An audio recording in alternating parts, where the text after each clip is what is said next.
This is Boxes and Briefs, a podcast with real-life business stories. But we will be asking the hard questions and challenging traditions. So broaden your thinking with fresh perspectives and solve problems for business success. Hello and welcome to another episode of Boxes and Briefs. My name is Lisa Garrett. I'm Tori. And today we have with us Simon. Welcome, Simon. Thank you. Hello, Lisa. Hello, Tori. So Simon owns his own recruitment company. It's called Job Cave. He calls himself an expert in forging win-win deals, which I assume is both the employer and the employee. He's also worked extensively in the sports media and marketing industries, and he loves collaborations that elevate both parties. I also know him as a dad of 6 children. Oh my God. Yeah, I know. Busy man. And a little bit sports mad. Are you All Blacks or are you Springboks? Oh, that's an icky question because I am Springboks, but from a sports perspective, I've got an interest and a passion for the All Blacks. So believe it or not, I'm a little bit of both.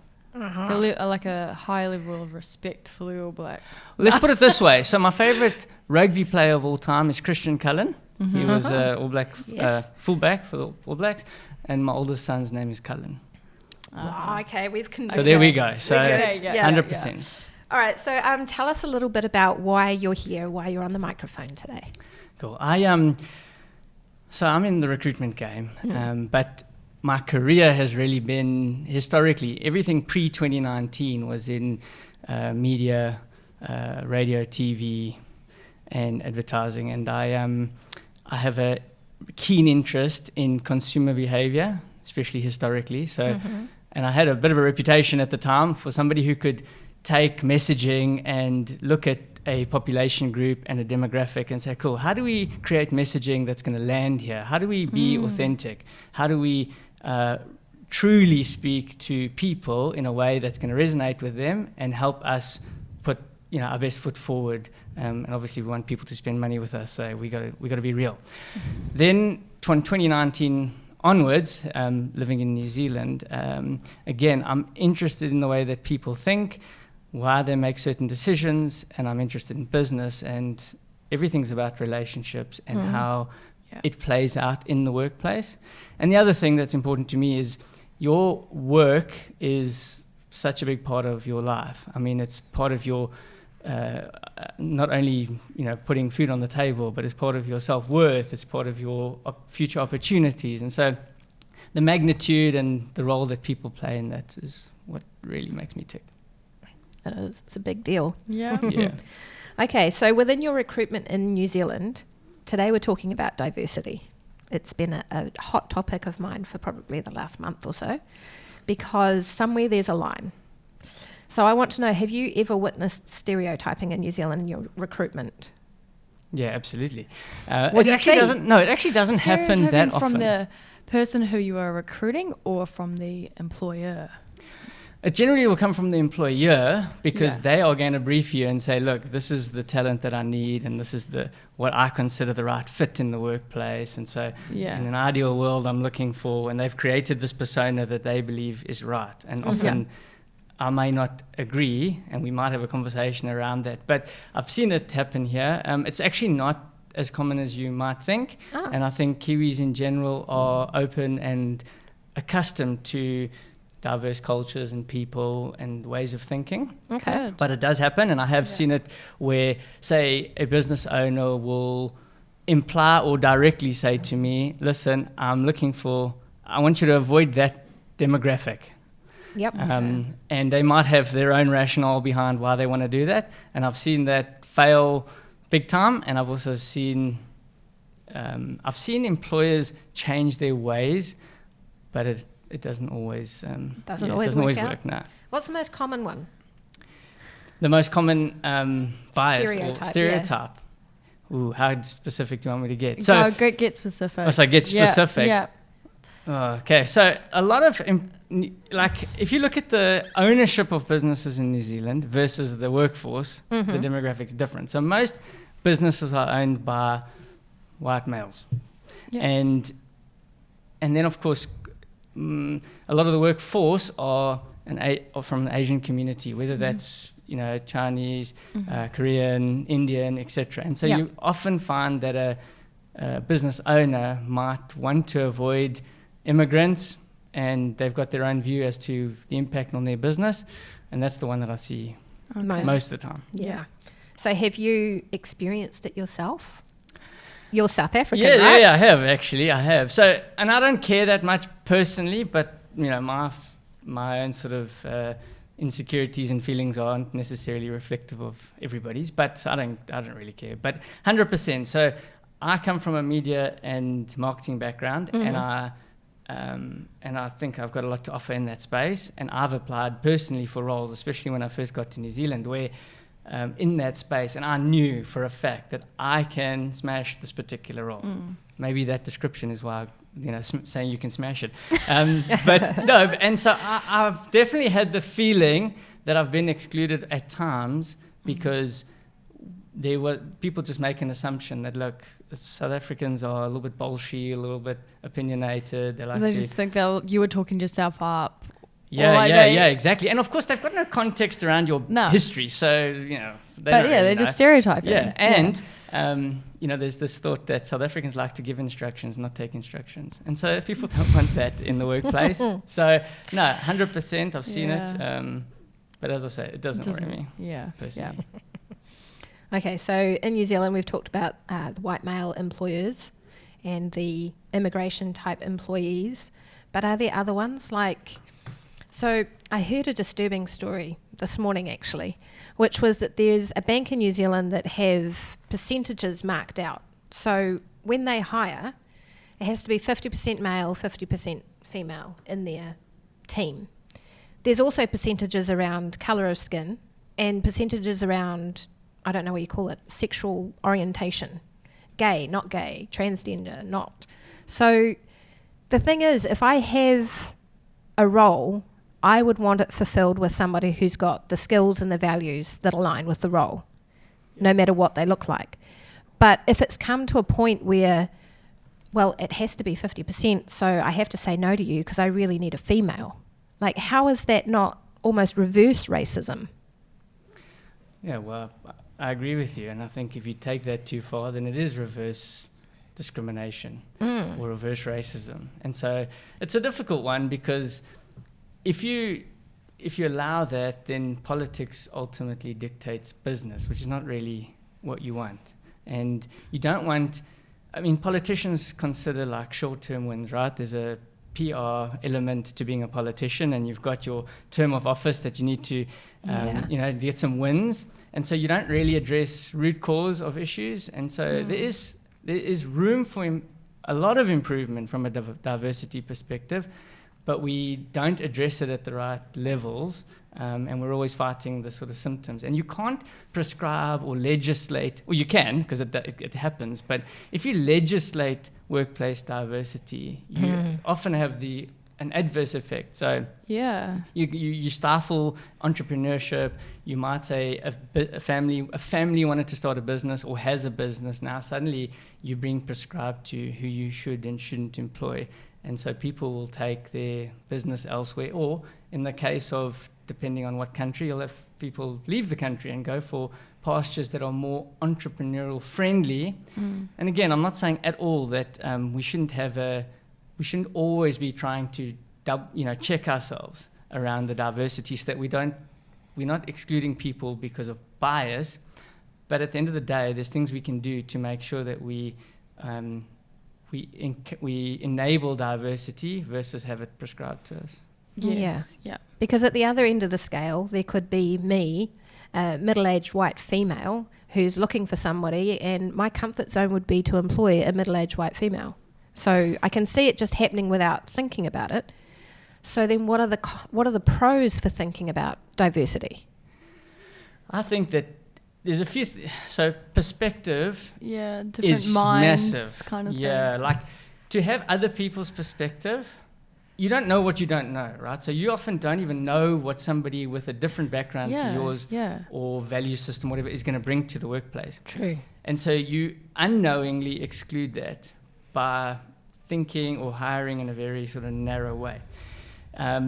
Also, I don't know if this is the right word, but I like street smarts. If you've got somebody who's just lived a different type of life, especially if that's in the commercial space, it's played out in a commercial space, they can bring a lot of value to the business. So in my view, you've got to firm up the process of how you hire and make sure that you extract the potential value within that process, so that ultimately when you make the decisions, they naturally are more diverse without being prescribed. Boxes and Briefs is proudly brought to you by Gilligan Shepherd, the problem solvers in business. All right, so from what I'm hearing, at one end you've got prescribed diversity where you have to hire a certain percentage of a certain type. At the other end you've got maybe the middle-aged single white female type thing who is just employing from a narrow-minded, I'm going to stay in my comfort zone and employ what I know. I think most New Zealand businesses are somewhere in the middle, but to what end of the scale are there? Like, what is it that means you are not blocking out diversity, but you're not trying too hard? What's that middle ground look like? The things you can prescribe, which will make a positive impact in my view, are the things that address the underlying cause of lack of diversity. So for example, let's use language as an example. One of the reasons we discriminate is because we don't understand, and language, especially a language barrier, is a thing, right? So often people say, whether it's people's accents or the way that they speak, etc., it is a barrier. If government or somebody says, okay, we're going to prescribe at school level the fact that we're going to teach and educate so that you're fluent in English and a second language, like Maori or whatever it is. Within language is culture, and within language comes understanding. And I guarantee you, if you put time and resource into a prescription at that level, it will come up and it'll present itself in the workplace in a more diverse workforce. I'm very confident of that. So learning a language other than your own, where you were born and learn naturally. Yep. Just to open your mind to the whole, language is not language, and this is one of the things I learned long ago. I'll give you another example. So I was working in a business that used to translate books into other languages. And my boss was from another country, and this was when I was 18. He learned English, and he didn't use any pleases and thank yous or anything, right? So he would tell me what to do, but very do this, pick up that, put that away. And it used to irritate me. pick up toy. Yeah, no. Like it was throw away rubbish. No pleases, thank yous, right? It's just but that's how you learn language, isn't it? You learn to say something like, that is a book. Just to get the message across. I need to go home. Yeah, it's the simple words. And then, of course, because the niceties weren't there, I took offense, thinking, who is this person so rude, And I was internally getting upset about it. And I remember one day I actually had enough after months and months of what I thought was just absolute rude management. And I went out for a break or lunch or something, and then I just thought, I lived about 5 kilometers from there. I thought I just walked home. And I remember later that evening I was chatting to my dad about it, and he said to me, listen, and he educated me. He said, listen, Simon, you must remember if you learn a new language, you often don't learn the niceties. That's what you get when it's your first language, right? And you sort of develop that. Don't take offense. That's not how he meant it. And so I went back and even apologized and whatever and carried on there. And I had a different perspective. But language in itself, within language comes, you learn things about how people treat family, how they think about bereavement, how they... So true. It plays out because in your language. Because there's so many different words that describe, there's heaps of different words out there that describe the essence of love. And but we just have that one word in English, love. Yeah. But you learn all these different meanings of things, I guarantee you, if I knew Mandarin, I would have a natural inclination to being more appreciative of what Mandarin speakers bring to the table. Because you're also on your own journey with it as well, so you're more interested to actually hear them suddenly out. Becomes a bit of a passion. You're You're learn about cool. it. Yeah. It's quite it's rewarding to kind of be on the same page as somebody else. Definitely. And it's empowering. So that's just one example. So I don't believe you're going to have people on the one side of the spectrum who are biased and they don't want to change and they want to employ who they want to employ. And to some degree, I sympathize with them because they've got a business at risk and, no one's perfect. And most people are inherently good and just afraid of change. Yep. Then you've got the other side of the spectrum, which is you will do and we will dictate quotas, etc. And I think the middle ground is some sort of prescription around root cause. Yeah. I think maybe the pendulum swung a bit far when we started prescribing diversity. I did read somewhere that the top Fortune 500 companies in the US are no longer concerned about gender diversity. They're starting to swing the pendulum back, and they've actually taken steps to dismantle the teams. Like they used to employ diversity officers to ensure that there was diversity and things like that, and now they're taking a step back from that. You have any thoughts on that?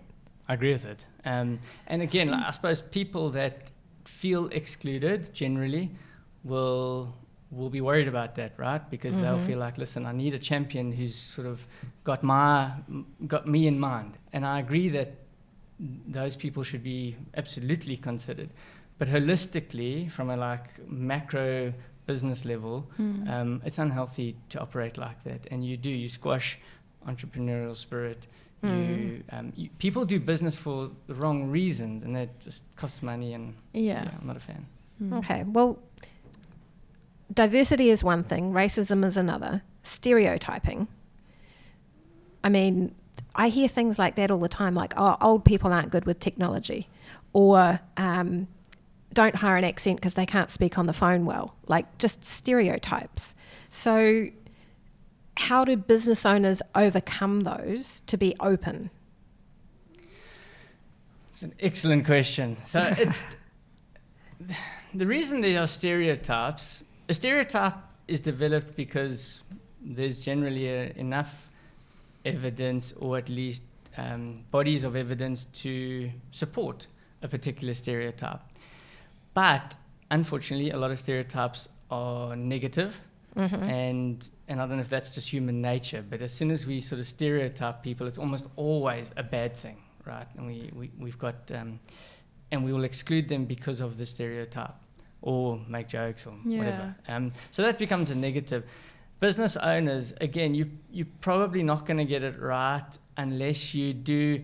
There's three things that you always find a solution generally in the environment, the people, or the process within business, whether that's sales, whether that's diversity, hiring more effectively, which would include being more diverse.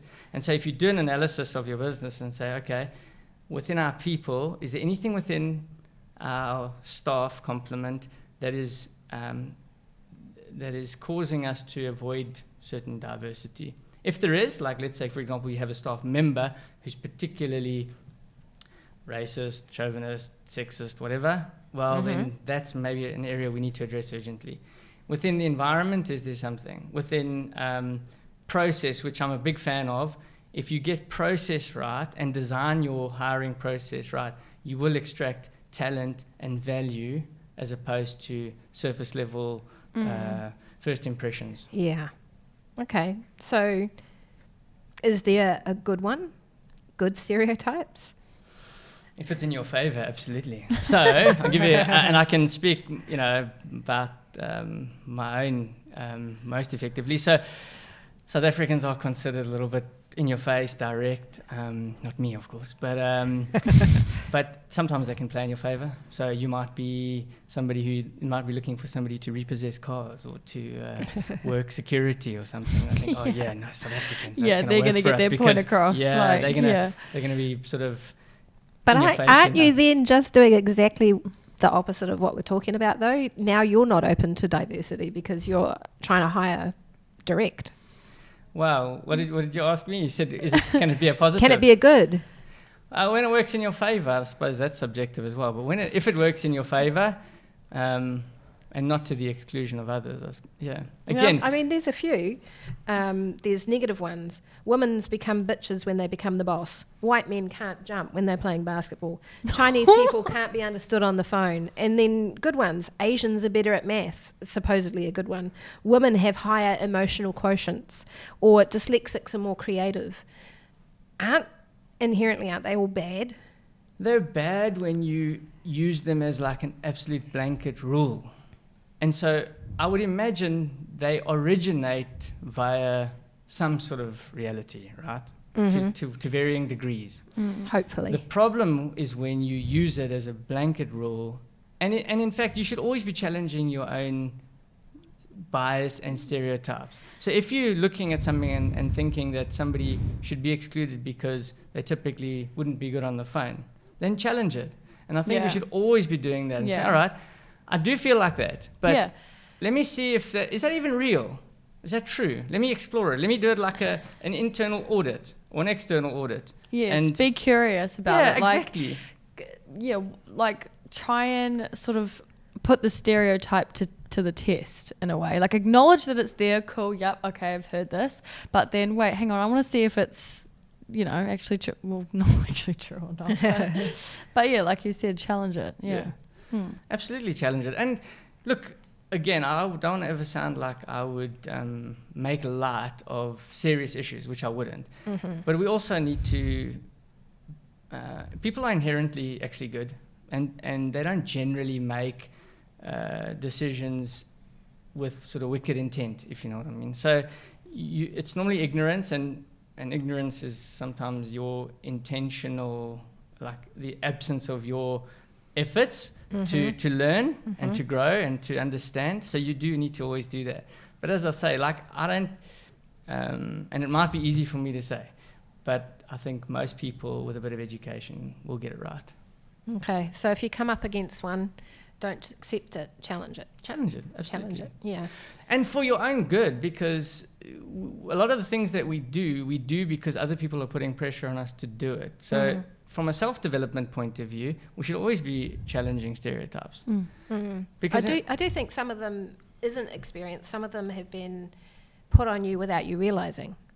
Like if you've grown up in a household that thinks, let's pick a really good one, all criminals are black. If you've grown up in a household that fully believes that, then don't you just keep going until somebody one day opens your eyes to the fact that that's not true? 100%, that is exactly what happens. And then again, so I don't know from what source, but if that's a perpetuated discrimination that's coming from like generation to generation, someone or combination of, so between government, civil, business, they've got to get together and try to put programs in place or whatever to try and slowly start breaking that down. Yeah. And sometimes it'll happen in one generation, other times it'll take multiple. Just depends on circumstance. But essentially the key is that individual has to be open to be challenged on it. 100%. And want to be. Yeah. Because if you don't want to think differently, if you don't have like an open mind and you want to learn, then good luck. Yeah, good luck. Yeah. Yeah. All right. What's your biggest piece of advice around hiring for diversity? Oh, again, I have to go back to process. When you look at what you need in the business, you've got to make a decision that, listen, we need the best, and we might not know what we don't know. And we might not know what good actually looks like. With that in mind, we put a job description together. We have, I imagined, KPIs, etc.